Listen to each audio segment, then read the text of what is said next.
bonjour. Donc, nous voilà pour une nouvelle séance, une nouvelle activité. Ce travail concerne les élèves de la 4e année dans le cadre de l'étude de texte. Il se rapporte au module numéro 3, GREP, section scientifique. Donc, je me présente rapidement. Donc, je suis Madame Kauthar Negra Ahlioui, professeure au lycée pilote de Kérouan. Donc, aujourd'hui, notre travail va porter sur l'étude de texte.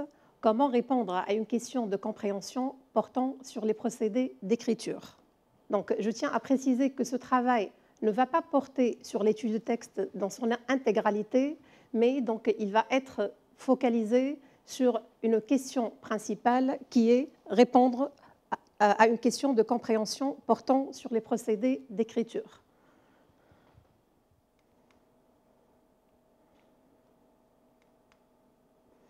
Voilà, donc pour commencer, je vous propose le texte suivant. Je lis le texte. Je survole donc des routes noires de l'interminable sirop qui n'en finit plus de couler.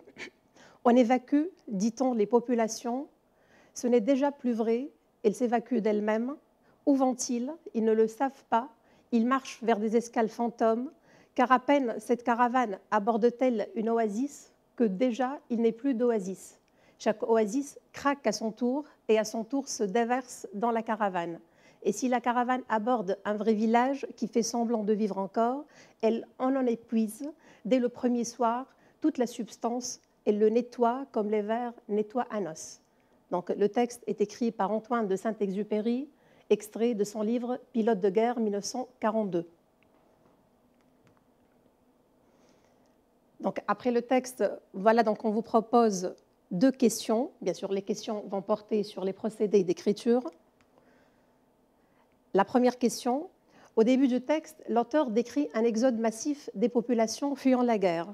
Relevez un procédé d'écriture qu'il utilise pour décrire cet exode et expliquez-le.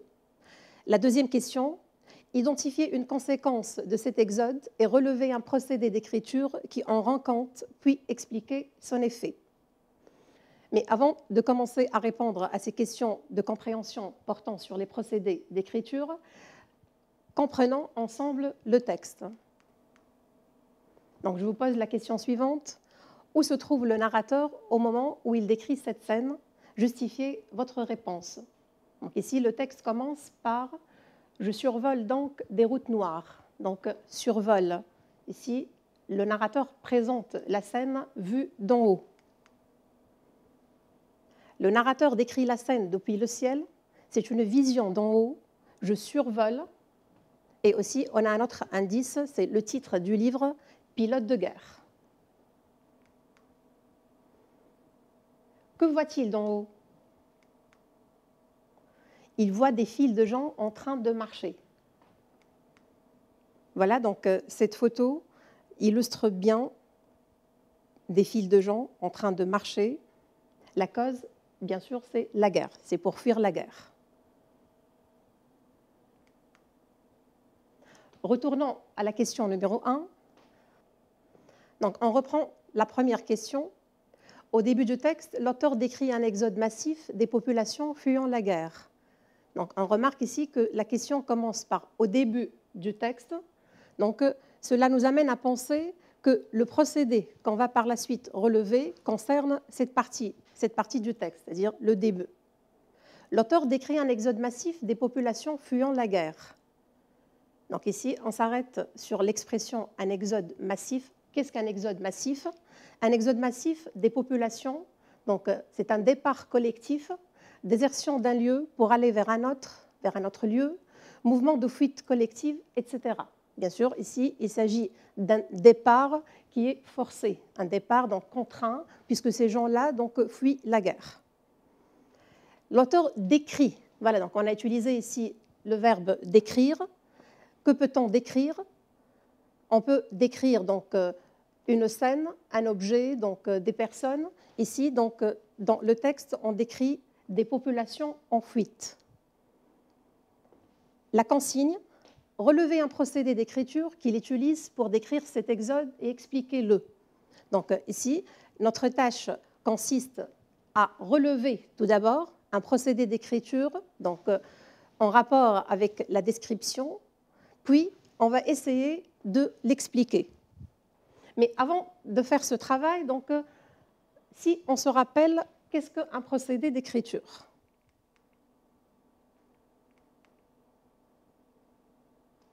Bien sûr, donc, pour chaque auteur, donc, il a sa façon d'écrire ses textes. Il utilise donc des procédés, il utilise des techniques propres à lui pour ajouter cette touche personnelle. Il peut faire aussi des écarts, donc des écarts linguistiques, stylistiques ou lexicaux, pour rendre son texte donc plus significatif, plus esthétique. Les procédés d'écriture permettent à l'écrivain de créer un effet particulier. Ces procédés donnent au texte littéraire sa spécificité et sa richesse. Le sens est à la fois créé par le fond, ce qui est dit, et la forme, comment c'est dit. Il est donc nécessaire d'apprendre à repérer et à interpréter les procédés d'écriture, c'est-à-dire les faits recherchés par l'auteur pour bien comprendre le texte. Attention, quand on parle des procédés d'écriture, il ne s'agit pas uniquement des figures de style, mais aussi des procédés syntaxiques et lexicaux qui sont employés par l'auteur dans une intention particulière. On vous présente donc les procédés d'écriture, voilà.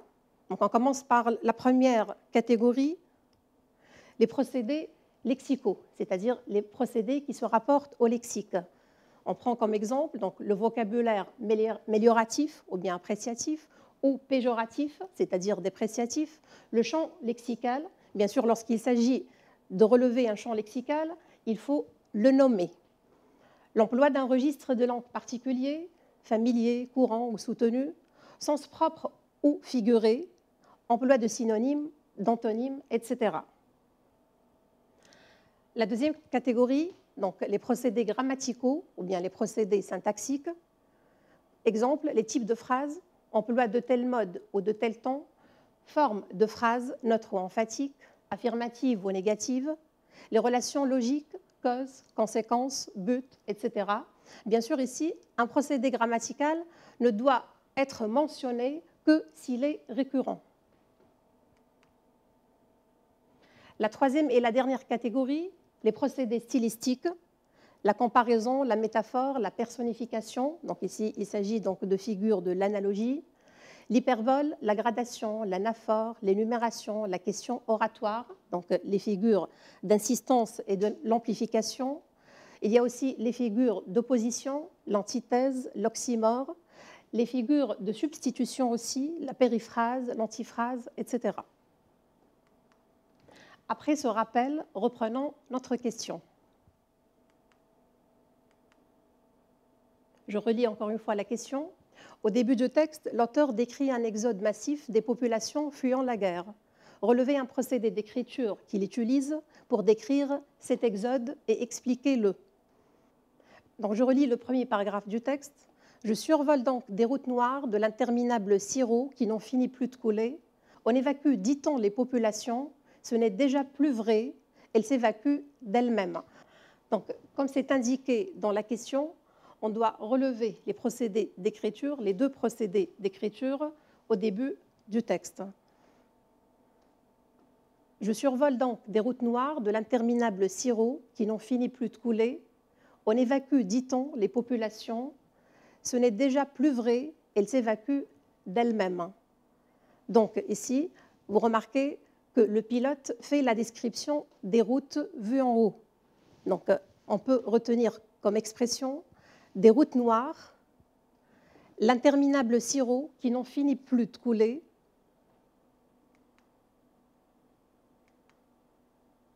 voilà, donc commençons par l'expression des routes noires, ces routes vues d'en haut et à partir de l'avion paraissent noires parce qu'il y a beaucoup de gens. Insistance sur le grand nombre de personnes, une foule énorme de gens qui couvrent les routes au point de ne plus voir que les têtes. Le procédé en question, c'est l'hyperbole. Bien sûr, l'hyperbole, qui est une figure de l'insistance et de l'amplification, c'est un procédé de l'exagération. on dit la chose, mais avec exagération, avec amplification. Donc, on a relevé aussi l'interminable sirop qui n'en finit plus de couler. L'auteur assimile le mouvement des fugitifs qui marchent ensemble à l'écoulement d'un sirop. Bien sûr, le sirop est une substance caractérisée par une couleur sombre, par la densité et la lenteur du mouvement. C'est à l'opposé de la fluidité de l'eau. Donc, le procédé en question ici, c'est la métaphore, qui est une figure donc, de l'analogie. C'est une comparaison directe, c'est-à-dire une assimilation directe du comparé et du comparant, sans outil comparatif. Donc, on remarque ici que le terme sirop est encadré par deux compléments de nom, donc l'adjectif l'interminable et la relative qui n'en finit plus de couler. Le sirop est décrit au moyen d'un adjectif et d'une proposition relative. Bien sûr, donc ce choix participe à ralentir la phrase, le rythme de la phrase, et nous donne une impression de lenteur. C'est l'idée de la lenteur. Insistance sur la longueur de la file des gens. Le procédé ici, c'est l'hyperbole, ce qui nous donne une métaphore hyperbolique. Rédigeons maintenant la réponse. Par exemple, on peut commencer comme suivant. Au début du texte, l'auteur décrit un exode massif des populations fuyant la guerre. Il utilise, et maintenant, on doit nommer le procédé. Il utilise l'hyperbole, puis donc, je relève la partie du texte qui concerne le procédé. Donc, il utilise l'hyperbole et je le mets entre deux guillemets, des routes noires, pour insister sur le grand nombre de gens qui se déplacent en masse au point de couvrir toute la surface de la route. Donc ici, on explique son effet, l'effet de sens. On a utilisé, par exemple, le verbe « insister sur ». Donc je rappelle que la deuxième question, ou bien la deuxième réponse, porte sur le deuxième procédé qu'on a relevé aussi, donc la métaphore hyperbolique. Voilà donc une réponse possible. Au début du texte, l'auteur décrit un exode massif des populations fuyant la guerre. Et je nomme maintenant le procédé. Il a recours à la métaphore hyperbolique. Je relève la partie du texte qui concerne le procédé. Bien sûr, je mets ça entre deux guillemets. L'interminable sirop qui n'en finit plus de couler. Je ferme les deux guillemets. J'explique maintenant le procédé. Les files denses des populations avançant lentement sur les routes pour fuir la guerre sont ainsi assimilées au sirop qui s'écoule. Cette image est intensifiée par les deux compléments du nom, l'adjectif interminable et la relative qui n'en finit plus de couler. Ces deux compléments insistent, voilà, donc ici, on doit préciser l'effet de sens, insistent sur le grand nombre des gens par le biais de, ou bien au moyen de, ce procédé de style, l'auteur a pour dessein, il a pour objectif de mettre en exergue, de mettre en valeur, de mettre en évidence la cruauté de la guerre qui déloge des populations entières et les condamne à l'errance. Passons à la deuxième question. Identifier une conséquence de cet exode et relever un procédé d'écriture qui en rend compte, puis expliquez-le. Donc ici, on va chercher une conséquence, c'est-à-dire un résultat de cet exode. Donc, normalement, la conséquence ou bien le résultat doit être mentionné à la fin. Donc, on va lire le deuxième paragraphe. Où vont-ils? Ils ne le savent pas. Ils marchent vers des escales fantômes, car à peine cette caravane aborde-t-elle une oasis, qui déjà, il n'est plus d'oasis. Chaque oasis craque à son tour, et à son tour se déverse dans la caravane. Et si la caravane aborde un vrai village, qui fait semblant de vivre encore, elle en épuise, dès le premier soir, toute la substance. Donc ici, on remarque que le mot « caravane » reprend les populations. Elle le nettoie comme les vers nettoient un os. Donc, on retient cette dernière phrase. Elle le nettoie comme les vers nettoient un os. Donc ici, on remarque que dans cette phrase, on indique déjà donc, la conséquence ou bien le résultat de cet exode.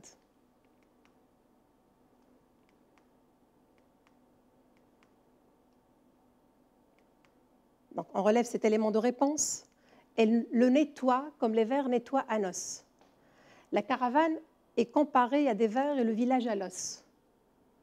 En effet, les provisions étant déjà peu, l'arrivée de cet exode, de ce grand nombre de populations, absorbe rapidement le peu de denrées qui restaient.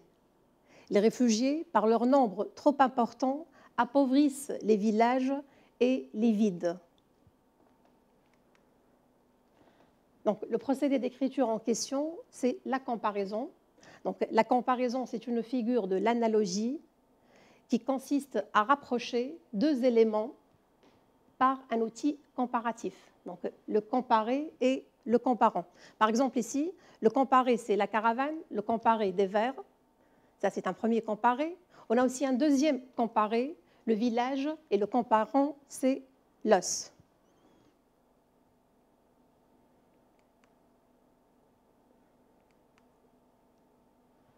Avant de passer donc à la rédaction de la réponse, je vous propose ces recommandations.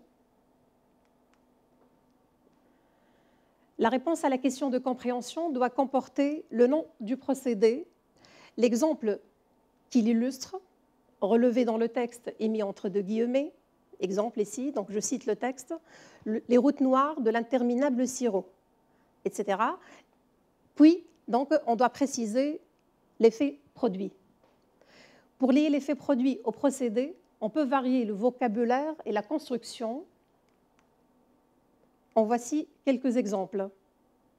On peut par exemple dire ce procédé, bien sûr, donc on le nomme et on écrit l'exemple du texte qui le montre, traduit, donc souligne, met en évidence, révèle, témoigne, met en valeur, renforce, appuie, a pour effet de, donne l'impression, crée l'illusion, exprime, et après, bien sûr, on doit indiquer l'effet produit. Je peux aussi utiliser, donc, pour appuyer, mettre en évidence, montrer le bien fondé de son idée, l'auteur recourt à A, use de, se sert de, met en œuvre, puis, bien sûr, on nomme le procédé et on donne l'exemple. Ou bien, l'idée est soulignée par, est marquée par, est traduite par, est rendue par, est mise en relief par, s'appuie sur, est fondée sur, et on nomme aussi le procédé et on donne l'exemple. Passons à la rédaction de la réponse. Donc, on va adopter la même démarche. On peut commencer par reprendre une partie de la question pour commencer. À la fin du texte, Antoine de Saint-Exupéry met en évidence, met en relief, une conséquence de l'exode massif des populations. Il use de la comparaison, il utilise la comparaison, et on relève donc l'exemple du texte.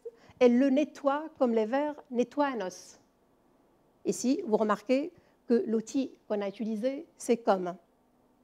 Mais vous faites attention, donc, comme n'est pas le seul outil comparatif. Parfois aussi, on peut rencontrer donc, dans d'autres textes d'autres moyens comparatifs. Exemple, pareil à, identique à, tel. On peut aussi utiliser la locution avoir l'air. Donc ici, on fait attention. Puis, donc, on explique le procédé. Le flot des réfugiés envahissant le village et se jetant massivement sur le peu de nourriture qui y subsistait, est ainsi comparé à des vers qui se jettent sur un os pour finir le peu de substance qui y est resté. Cette comparaison met en exergue, d'abord, l'invasion des villages déjà pauvres par les populations chassées de leurs villages à cause de la violence des bombardements. Ensuite, elle souligne, elle indique ce mouvement massif des populations qui a pour conséquence d'engloutir, tels des vers qui engloutissent les restes d'un cadavre, les villages qui sont mis à sac. Puis, donc, on indique son effet de sens. Cette comparaison vise à donner de l'Exode une vision apocalyptique qui met en évidence, qui met en valeur qui met en relief une conséquence désastreuse de la guerre, à savoir la crise humanitaire. Donc, exerçons-nous encore plus. Je vous propose un autre exercice, bien sûr un exercice portant sur les procédés d'écriture, mais avant de le faire, donc, je vous présente cette synthèse. Pour réussir la réponse à une question sur les procédés d'écriture, il faut chercher le procédé en question dans le texte et relever l'exemple qui l'illustre, puis le nommer, comme on a fait tout à l'heure. Deuxième étape, expliquer l'effet produit par ce procédé, l'interpréter, c'est-à-dire donner un sens, tirer une signification. Passons maintenant à notre exercice.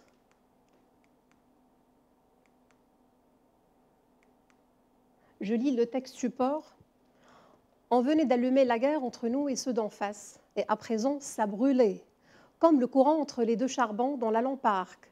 Et il n'était pas prêt de s'éteindre le charbon. On y passerait tous, le colonel comme les autres, tout mariole qu'il semble être, et sa carne ne ferait pas plus de rôti que la mienne, quand le courant d'en face lui passerait entre les deux épaules.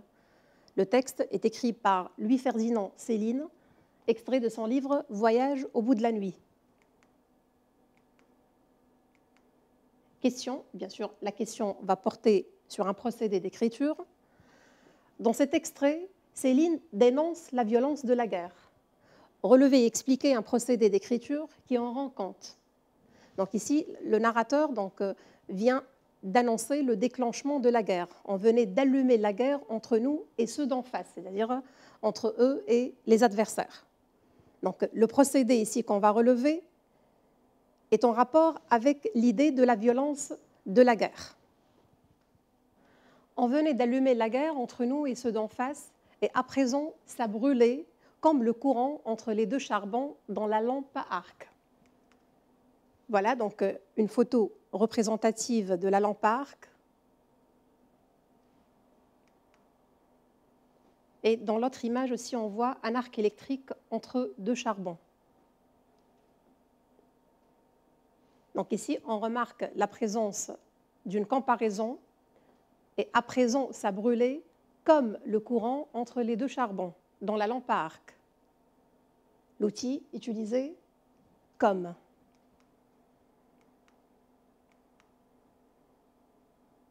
Voilà, on relève donc cette phrase dans le tableau suivant. Élément de réponse, on venait d'allumer la guerre entre nous et ceux d'en face, et à présent, ça brûlait comme le courant entre les deux charbons dans la lampe à arc. L'auteur compare le déclenchement de la guerre à l'allumage de la lampe à arc. Il assimile les feux vifs et continus des combats au courant entre les deux charbons de la lampe à arc. Bien sûr, il s'agit ici de la comparaison, qui est une figure, comme on a dit déjà, une figure de l'analogie. Le comparé donc, étant le déclenchement de la guerre, le comparant l'allumage de la lampe à arc, et l'outil qu'on a utilisé ici, c'est comme, la conjonction comme. Donc attention, comme est une conjonction polysémique. Ici, par exemple, dans cette phrase, elle vient d'exprimer la comparaison, mais peut-être dans d'autres contextes, on utilise comme pour exprimer d'autres rapports, par exemple la cause. Remarquons maintenant les mots écrits en rouge.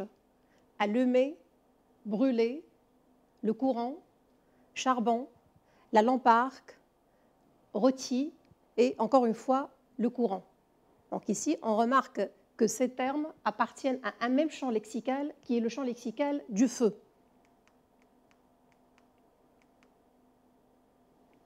Donc on relève ces termes dans le tableau, allumer, brûler, courant, charbon, etc. L'auteur recourt à plusieurs termes qui renvoient à l'idée du feu. C'est ce qu'on a appelé le champ lexical du feu. Bien sûr, lorsqu'il s'agit de relever des termes en rapport avec un champ lexical, ici par exemple celui du feu, il faut mentionner le champ lexical, c'est-à-dire dire le champ lexical du feu. Le procédé en question, le champ lexical du feu. Rédaction de la réponse.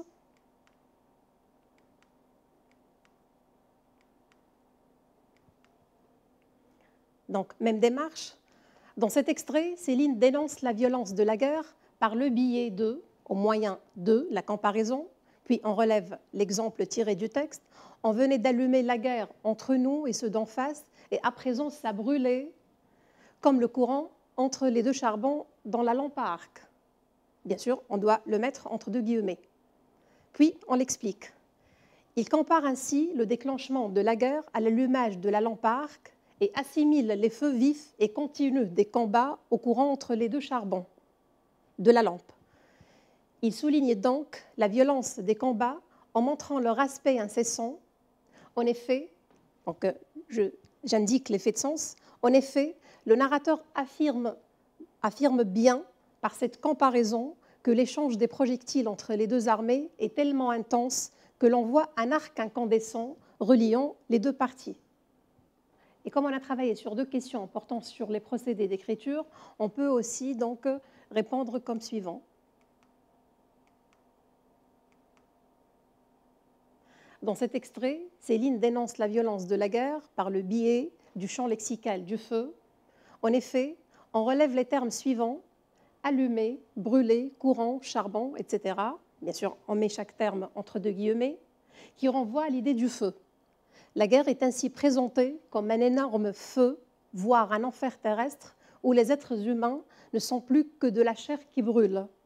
Le terme rôti, notamment, met en évidence la souffrance physique due aux brûlures, mais souligne aussi la chosification de l'être humain qui n'est plus, pendant la guerre, que de la chair à canon, plus précisément. Et avant de terminer ce travail, donc, je vous propose cette grille d'auto-évaluation. Relisez vos réponses à la question traitée dans l'exercice réalisé, puis pointez les aspects à améliorer. Vous pouvez faire ce travail individuellement ou en petits groupes. Voici une grille qui peut vous aider à réaliser cette tâche. Donc ici, on va réaliser, ou bien on va vérifier 4 points: adéquation de la réponse, pertinence des indices relevés, construction de la réponse et enfin rectitude linguistique. Voilà, notre séance prend fin. J'espère que son contenu répondra à vos attentes. Bon travail à tous nos élèves et merci de votre attention.